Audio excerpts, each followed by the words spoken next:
Unit 2, Listening 1. Activities A, B, and E. Hello, and welcome to Conversations on the Brain. For this week's podcast, we talk with brain expert Dr. Tanya James. Hi, Dr. James. Thank you for joining us today. It's great to be here. Your new book is called Training the Brain. Tell us about it. Yes, my book is about how to train or exercise your brain to make it stronger and better. Interesting. I know we can change our bodies by exercising, but exercise for the brain? Yes, this is very new science. Even just 10 years ago, scientists didn't think it was possible to change the brain. In the past, we believed that the brain changes a lot when we are children. Children's brains change quickly. That's when the brain is growing and learning many new things. We thought that brain growth stopped when we become adults. But we now know that isn't true. Brain growth slows down a little for adults, but it's possible to avoid slowing down, even in old age. So, the brain can grow even when we are older? Yes, but we have to train it. It's called brain plasticity. This means the brain is like a piece of plastic that we can stretch and shape. How do we stretch our brains? As you said, exercise keeps our bodies healthy.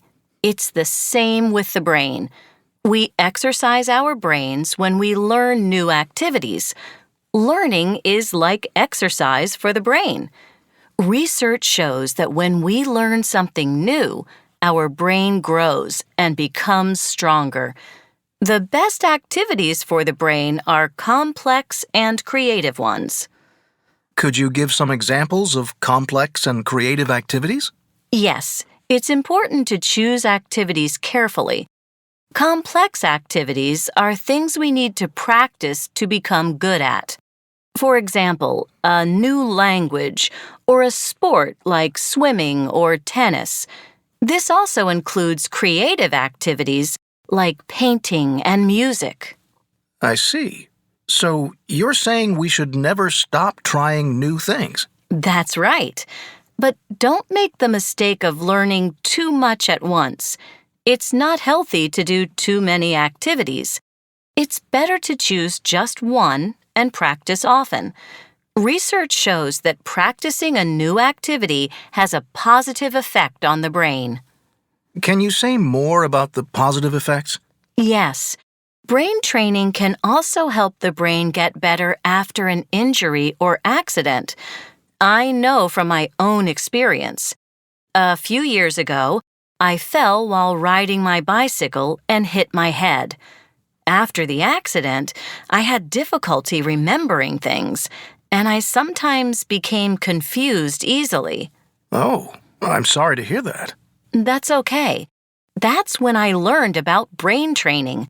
I always wanted to learn to play guitar, so I signed up for a beginning class. After just a few weeks of practicing my new skill, I noticed my memory was better. I believe learning to play guitar helped my brain get better faster. Well, it sounds like brain training really is helpful. Yes, it really is.